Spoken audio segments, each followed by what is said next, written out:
నీ జిల్లాలనే దిక్కులేదు సామాజిక న్యాయానికి నీ పార్టీలో. ఇక వీళ్ళు సామాజిక న్యాయం చేసేటందుకు సుదర్శన్ రెడ్డి గారట ఉప రాష్ట్రపతి సీట్లో కూర్చుంటే బీసీలకు న్యాయం జరుగుతుందట.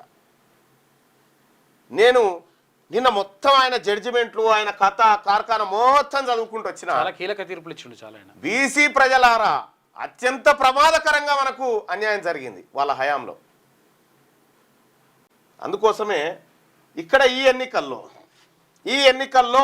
ఈ ఉపరాష్ట్రపతి మీకు ఓటు కనుక ఉంటే ఉపరాష్ట్రపతిగా ఎవరికి ఓటేస్తారు? నేనైతే రాధాకృష్ణన్ బీసీ బిడ్డకి వేస్తా ఓటు.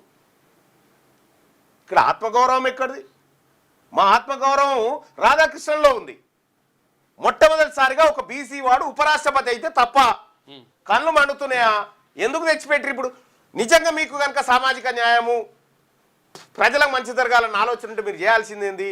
మా కంచాయిలే అని బెటరంటారా? ప్రొఫెసర్ ఏ పార్టీకి సంబంధం లేదు, ఏ పార్టీకి సంబంధం లేదు. మా కంచాయిలే గారిని బెటరించిరి.